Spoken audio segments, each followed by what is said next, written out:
né? Falando em dinheiro, fortuna, o rubro-negro tá gastando tudo. O rubro-negro tá botando dinheiro na mesa e tá falando, eu quero De La Cruz, pá! Eu quero Vinha, pá! Eu quero Léo Ortiz, pá! O Flamengo bate o seu recorde e bate o recorde das janelas do Brasil de gastos com contratações, e detalhes, são só 3, para ver como o Flamengo tá pagando caro nos seus jogadores. A primeira janela de transferências do futebol brasileiro de 2024 termina nessa quinta-feira. Em valores absolutos, ela se fecha com o maior investimento da história do Flamengo, junto com a janela do verão de 2020. Com só 3 contratações, o Flamengo investiu 158,1 milhões de reais. Aí vem os valores, e aí assusta um pouco. O patamar que tá chegando aí o futebol brasileiro, o Flamengo gastando mesmo, foram 77,7 milhões depositados à vista na conta do River Plate pelo De La Cruz. 42 milhões e 800 mil parcelados com a Roma pelo Vinha e 37,6 milhões de reais com o Bragantino pelo Léo Ortiz. Nas contratações do lateral esquerdo e do zagueiro, ainda há 2 bônus de 1 milhão de euros. Cara, é surreal o patamar que chegou o Flamengo. Eu acho o do Vinha muito alto. Eu não pagaria 43 milhões de reais pelo Vinha, tá? Acho um bom jogador, mas eu não pagaria 43 milhões de reais por um lateral esquerdo, sabendo que tem meias muito bons que custam isso, volantes, atacantes, mas é o Flamengo fazendo contratações que provavelmente foram pedidas pelo Tite. Sim. O Léo Ortiz, é lógico que é do Tite, porque o Tite convocou para a seleção brasileira e o Tite deixou claro, se não for para ser o Léo Ortiz, não quero zagueiro nenhum. Aí eu uso a base. E aí foi o Flamengo e foi atrás do Léo Ortiz. A gente vai para um break na Rádio Jovem Pan, seguimos no YouTube. Bruninho, Vander, é surreal esse valor? Porque é muito caro, cada contratação é caríssima para esse Flamengo. Sim, eu acho que os valores que são praticados no futebol brasileiro, eles são muito caros, se você fizer uma avaliação técnica. Eu não acho que os jogadores mais caros ou mais estrelados do futebol brasileiro sejam muito superiores a outros que não valem tanto dinheiro. Isso é uma opinião numa análise técnica. Mas o Flamengo, ele tem essa grana. O Flamengo tem esse dinheiro, né? O duro é quando você não tem dinheiro e gasta o que você não tem. Aí é complicado, aí você entra num buraco sem fundo. O Flamengo tem esse dinheiro. E ele usa esse poder financeiro, e aí eu acho que ele está fazendo uma janela até bem equilibrada, para contratar em posições que ele acha que são importantes. O Flamengo, ele em outros tempos, ele contratava mais. Eu prefiro, assim, de você contratar 3, mesmo que você gaste bastante, mas que resolvam lacunas no elenco. O Flamengo não precisa contratar 7, 8, 9 jogadores, né? Já tem um elenco muito bom. E um detalhe que desses 3, para mostrar assim, o poderio financeiro do Flamengo, para mim só o De La Cruz é um titular claro do time.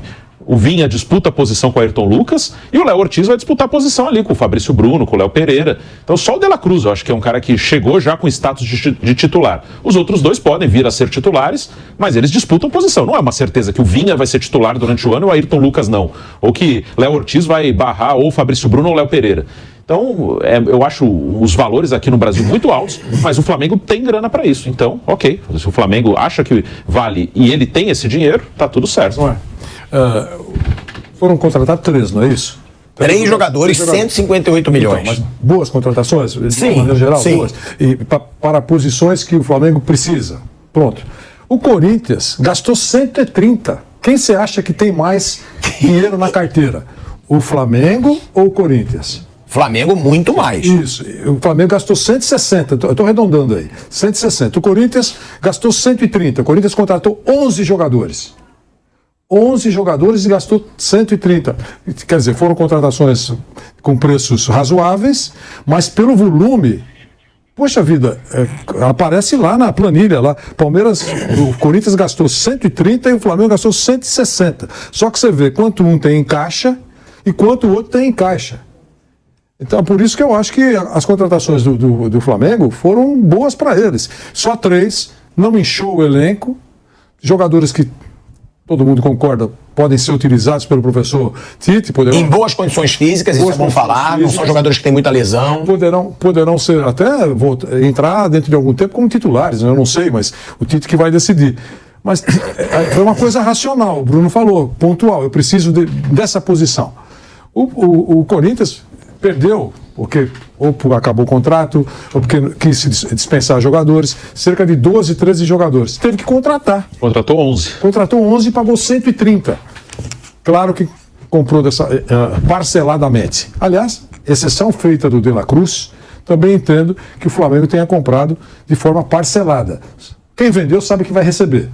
Certo? Do Corinthians, muitos que fizeram negócio colocaram aquela cláusula anti-calote, ou não é verdade? É isso. Ó, a gente está voltando aí para a Rádio Jovem Pan e a gente vai falar dos gastos de cada clube com contratações nessa janela. De volta, hein? De volta à Rádio Jovem Pan, agora na rádio e no YouTube, falando dessa situação do Flamengo, hein? Recorde de gasto aí, de valor, né? Na janela de transferência, 158 milhões de reais. E a gente vai falar também agora dos outros clubes, que o Vanderlei lembrou bem aqui. Gente, o Flamengo gastou 158, o Corinthians gastou 130. E me desculpa, pode ter mais reforços, mas nenhum do nível dos reforços que o Flamengo fez. Mateuzinho, não dá pra chegar aos pés do Vinha como lateral. Pedro Raul, 5 milhões de dólares. Não dá pra comparar com nenhum reforço do Flamengo. Igor Coronado, esse talvez possa, porque ninguém aqui viu jogar futebol. A gente não sabe o que ele pode ou não entregar. Aí tem o Pedro Henrique, né? Pedro Henrique. O Pedro Henrique, o atacante. Tem agora o Kaká, que o Corinthians fechou. E o Corinthians gastou 130 milhões de reais. Eu vou dar o ranking aqui pra vocês, mandando um abraço pro Hold, hein? E pra galera do Pátio Michu de Búzios que tá assistindo a gente aqui. Mandar um abraço aí pra galera que sempre me recebe muito bem lá. Agora, Flamengo é o primeiro, 3 reforços, 158 milhões de reais.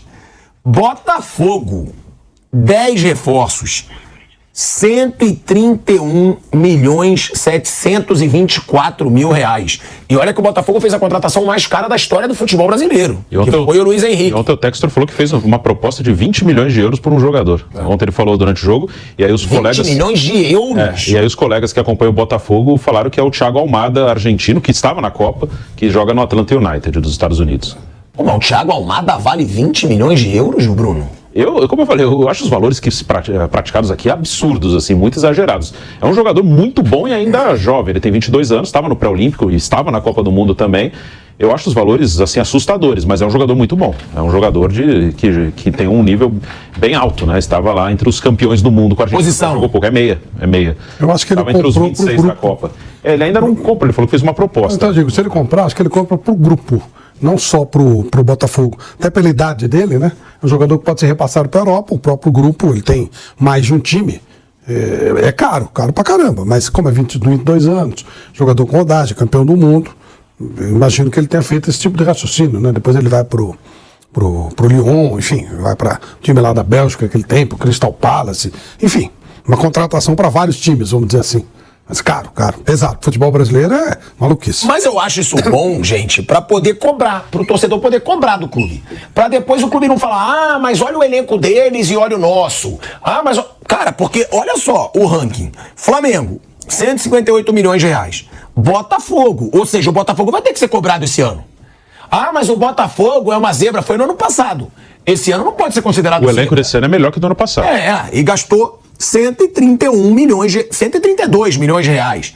Aí o Corinthians, que a gente sempre fala aqui, 11 contratações, 130 e vai aumentar um pouquinho, porque chegou o Kaká aqui, mas é por empréstimo, 130 milhões e 500 mil reais, o Corinthians. Aí outro clube, que muitas vezes não tá brigando por título, mas não tem... O Vasco.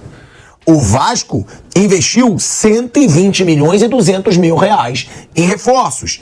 E aí depois o Palmeiras, que é o todo-poderoso, que a gente sempre fala favorito e que tem que brigar por título, 90 milhões. É o que eu falo.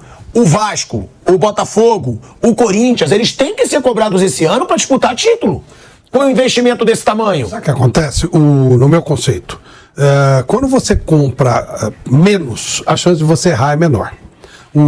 O City, os times do Guardiola, ele contrata muito pouco, numericamente. Normalmente ele é o segundo ou o primeiro orçamento de onde ele estiver, da Premier League e tal. Mas ele contrata muito pontualmente, que é um jogador com aquela característica, perna esquerda, saída de jogo, velocidade pelo lado, mas ele quer aquele jogador, quero esse jogador. Não é aquela coisa de 5, 6 opções. Quero esse ou não quero nenhum. Tipo o Tite, eu quero ou quero o Ortiz ou eu não quero ninguém. Eu acho isso ajuda bastante. Eu quero o De La Cruz, não é De La Cruz, porque o cara dá 5 nomes e ele traz o quinto. E aí, quando você contrata de baseada, a chance de você levar um grupo de jogadores muito fracos é grande. Às vezes acontece nesse bolo vir alguém aí que você não esperava nada de surpreender. Mas normalmente contratação de baseada sai coisa ruim. É muito difícil. E sobre o Almada, o preço do Almada no Transfer Market, Asmar, é 27 milhões de euros. 27 milhões de euros. Então está tentando economizar uma grana. Ele está comprando abaixo do valor que aparece lá. Se vale tudo isso é uma outra conversa, mas tem um número base aí, né? E é um site respeitável com relação ao mercado internacional. Então, o argentino lá consta como 27 milhões de euros.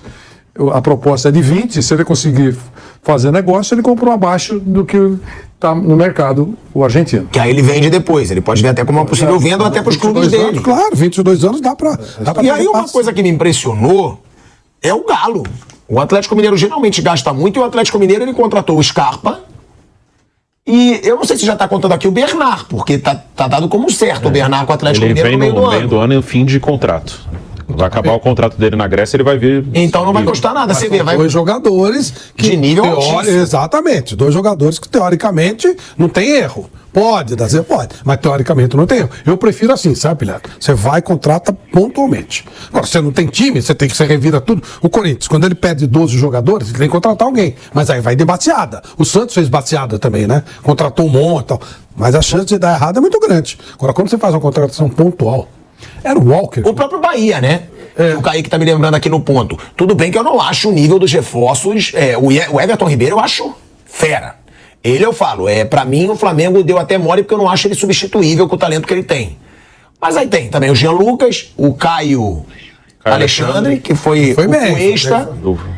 Mas eu acho que de nível AA pra mim é o Everton Ribeiro. Até o Jean Lucas eu acho um bom jogador, mas não acho nível AA. Não é o mesmo nível de pretensão e de exigência do Flamengo. Só que o Bahia gastou menos da metade do Corinthians. O Bahia gastou 51 milhões e 500 mil. O Corinthians 130 milhões, gente. O Everton Ribeiro, por exemplo, veio livre. Qual foi o jogador que o Guardiola encheu o saco? Foi o Walker ou o Stones? Teve um que ele queria, eu quero esse. Agora que vai de Guardiola, depois da Copa do Mundo também, ele quer esse jogador. Não é, sabe? Não dá. Então não contrata ninguém. Eu acho isso legal, acho isso correto. É assim que tem que ser, pontual. Se você for contratar o jogador como aposta, o próprio Abel Ferreira disse isso. Prefiro usar o cara da base. Apostar em jogador não dá, gente. Tem que ser o jogador. Então, contrata o cara da base. E contrata-se muito de baseada, né? Às vezes tem muito interesse em fazer negócio também. Fazer por fazer, né? Pra dar satisfação. Ou sei lá. O Palmeiras no ano passado comprou 2, o Rios e o Arthur. O Arthur já foi vendido. E esse ano 4 até agora, né? O Palmeiras tem contratado pouco também em quantidade. Ele vai no que interessa. Ele trouxe esse ano o Aníbal Moreno, o Bruno Rodrigues, o Caio Paulista e o Lázaro. E o Lázaro veio depois que o Bruno Rodrigues machucou. Talvez se não tivesse machucado o Bruno Rodrigues, nem viria o Lázaro. Mas também é um time que já há algum tempo tem ido nas contratações pontuais. Tem uma coisa que eu acho que a gente tem que chamar a atenção também, que tem clube que sabe contratar, pô. Porque espera o jogador ficar livre. Sim. Aí você gasta uma fortuna em contratação, quando você pode gastar uma fortuna só no salário.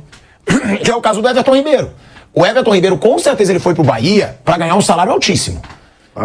Ali de 1 milhão, um pouco mais ou um pouco menos. Com tempo de contrato. Mas pelo menos não tem o gasto daquela porrada que é a compra, né, Wander? São clubes que sabem analisar o mercado. E às vezes compra barato e dá certo. O Rios, se eu não estiver equivocado, o Palmeiras gastou cerca de 600 mil dólares só. Depois dá uma checadinha. Eu acho que foi 6 milhões, não foi não? De reais. Não, eu vou ver aqui. Eu acho que foi por um preço muito razoável. E o cara é titular do Palmeiras. Então, acho que foi feito pelo Anderson Barros, né? O negócio. Mas tô quase. Vamos dar uma checadinha aí. Tenho quase certeza que foi uma compra barata e deu certo. Deu certo pro Palmeiras. Foi ótimo. Eu também sempre bato na tecla que o Palmeiras não precisa ter obsessão. 6 milhões, cravei, ó. De reais, né? 6 milhões de reais. 6 milhões de reais. Por 60%. 6 milhões de reais por 60% do jogador. Foi um preço bom, não foi? Foi. Foi muito bom. E aí, hoje ele vale muito mais que isso hoje, não vale? Sim. Então, essa foi uma boa compra. Sem dúvida. Quer dizer, tem esse olhar clínico de quem faz o negócio. Agora, também tem muita trombada, né? O cara gasta e depois a coisa não prospera. Quando o time tem dinheiro em caixa, é importante isso. Eu sempre brinco quando me pedem um exemplo do Richarlison. Quando pagaram 75 milhões pelo Richarlison, foi uma loucura lá. Puxa, mas será que vai dar certo? Não vai dar certo? E aí a resposta que veio lá da Inglaterra foi o seguinte: não, esse valor está naquela planilha de que se não dá nada certo, não vai quebrar o clube. É dinheiro, tipo assim, é dinheiro que está lá para errar. Uma dessas se acertar... Dinheiro pro risco, né? É dinheiro para o risco. Então é isso, eu acho ótimo. Isso é uma... Fala galera, sejam todos bem-vindos a mais um vídeo do canal e dessa vez com mais informações do Flamengo, que vem quebrando recordes de contratações. É o time que mais contratou aí, com valores simplesmente absurdos para alguns times, mas nós sabemos que o Flamengo financeiramente tem conseguido bastante dinheiro, movimentou bastante no ano passado também e estava já em caixa 1 bilhão para movimentar aí o ano do time do Flamengo. Claro que não foi esse dinheiro todo nas contratações, mas certamente o Flamengo mandou muito bem. Pegou vamos dizer assim, os melhores jogadores possíveis para conseguir suprir as necessidades de cada posição que estava faltando, né, boas reposições, e trouxe De La Cruz, na zaga a torcida toda pedindo, trouxe aí o Ortiz, que acabou de chegar, o Vinha também, que também vai jogar com o time do Flamengo. Então fez boas contratações. Eu acredito que pelo menos grande parte da torcida gostou. E agora é esperar na prática se o Flamengo vai transformar essa força no nome no campo, né? Você vai trazer títulos, você vai ganhar Libertadores, Copa do Brasil, Campeonato Brasileiro. Tem time para isso. Mas vamos ver na prática. No Campeonato Carioca já está realmente mostrando que deu uma diferença. O time do Flamengo está indo muito bem. Agora, essa etapa final contra o Fluminense, contra times realmente um pouco mais difícil, vai ser a hora da verdade, mas tudo que o Flamengo tem mostrado nesses últimos jogos é que sim, está indo muito bem. E o que você acha? Deixa aí sua opinião nos comentários, se inscreva no canal, deixa também o seu like para ajudar o canal a crescer, e é isso aí, até o próximo vídeo, valeu!